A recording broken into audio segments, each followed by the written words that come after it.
जब हम लोग आरसीसी स्ट्रक्चर बनाते हैं, यानी कॉलम, बीम, स्लैब या कोई कलवर्ट बनाते हैं, तो उसमें सरिये का इस्तेमाल करना पड़ता है।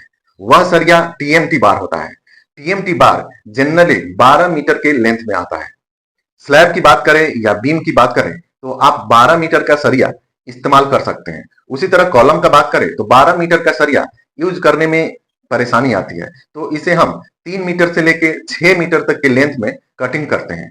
जब सरिया खत्म हो जाता है, यानी 12 मीटर का सरिया अगर स्लैब में यूज कर रहे हैं या बीम में यूज कर रहे हैं, उसी तरह कॉलम में सरिया आप अगर 4 मीटर का आपने कटिंग किया है, तो एक सरिया जब खत्म होता है तो दूसरे सरिये को वहां पे ज्वाइंट करने की जरूरत पड़ती है। इसी के ऊपर आज का वीडियो है, हम ज्वाइंट कितने तरीकों से कर सकते हैं। नमस्कार, मैं हूं उपेंद्र कुशवाहा और आप देख रहे हैं माई लर्निंग माई एक्सपीरियंस। बिना देर किए अभी हम वीडियो स्टार्ट करते हैं। टीएमटी बार को ज्वाइंट करने के लिए पहला और कन्वेंशनल मेथड जो है वह है लैपिंग ज्वाइंट, दूसरा है वेल्डिंग ज्वाइंट और तीसरा और मॉडर्न तरीका है कपलर ज्वाइंट। अभी हम एक एक करके तीनों के बारे में समझेंगे। सबसे पहले हम बात कर लेते हैं लैपिंग ज्वाइंट का। लैपिंग ज्वाइंट में क्या होता है, जब एक सरिया खत्म होता है, मान लीजिए ये सरिया है और यहाँ पे एंड हो गया, इसके ऊपर हमें ज्वाइंट करना है, तो दूसरे सरिये को लेके इसके ऊपर ओवरलैप करते हैं। ओवरलैप करने के बाद दो जगह बाइंडिंग वायर से बांध देते हैं। इस प्रकार के ज्वाइंट को हम लैपिंग ज्वाइंट बोलते हैं।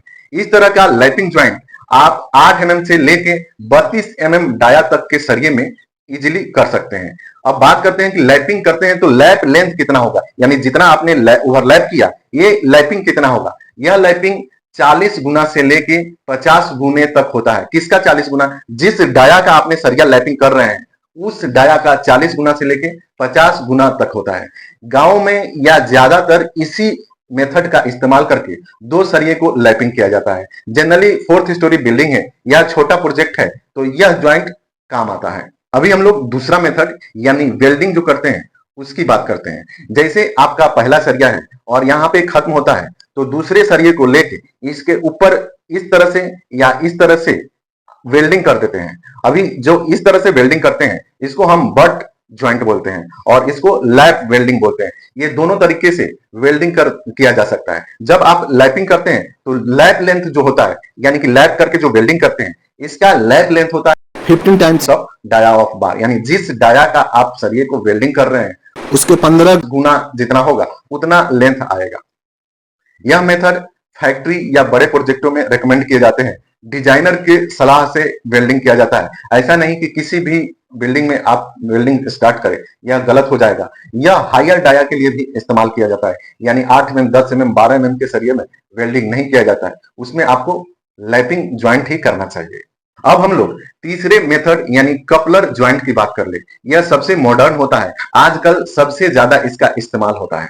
इसमें क्या होता है, जैसे आप पाइप जोड़ने के लिए सॉकेट का इस्तेमाल करते हैं, उसी तरह का एक सॉकेट होता है। जो एक सरिया खत्म हो गया तो इस सॉकेट में दोनों तरफ थ्रेडिंग रहता है और बीच से होल रहता है, यानी अंदर से उसका थ्रेडिंग रहता है। अंदर से एक सरिये के ऊपर आप टाइट कर देते हैं और फिर ऊपर वाले होल में दूसरा सरिया लेके इसको ज्वाइंट कर देते हैं। इसके लिए सरिये के ऊपर थ्रेडिंग, यानी जिसे गुना काटना भी बोलते हैं, थ्रेडिंग करना जरूरी होता है। इसका लिमिटेशन ये है कि आप इसे हायर डाया ऑफ बार में ही इस्तेमाल कर सकते हैं, यानी 16 mm से नीचे अगर डाया है तो आप कपलर ज्वाइंट का इस्तेमाल नहीं करेंगे।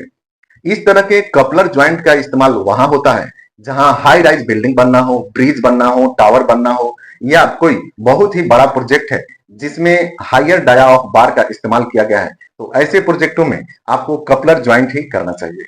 कपलर ज्वाइंट के बेनिफिट्स यानी एडवांटेज की बात करें तो यह ज्वाइंट बहुत ही स्ट्रांग होता है और फालतू के वेस्टेज होने से, सरिया का जो लैपिंग करने से जो वेस्ट आता है वह वेस्ट होने से भी बचाता है और सरिये में जोगलिंग करने की भी जरूरत नहीं पड़ती है। यानी लैपिंग ज्वाइंट में क्या करते हैं, जैसे ये सरिया खड़ा है तो डायरेक्ट नहीं जोड़ते हैं, ऊपर वाले सरिये में थोड़ा सा जोगलिंग करते हैं, थोड़ा सा उसमें क्रैंक मोड़ते हैं जिससे कि वर्टिकल लोड एक सरिये से दूसरे सरिये पे ट्रांसफर हो जाए। कपलर ज्वाइंट के डिसएडवांटेज की बात करें तो यह छोटे प्रोजेक्ट के लिए सही नहीं होता है, यानी जिसमें बहुत ही कम सरिया का कंजम्पशन हो उसके लिए सही नहीं होता है। और उसके लिए भी सही नहीं होता है जहां पे लोअर डाया ऑफ बार का इस्तेमाल किया गया है, यानी 8 mm, 10 mm, 12 mm तक के सरिये का इस्तेमाल किया गया है, वहां के लिए ये कॉस्टली होता है।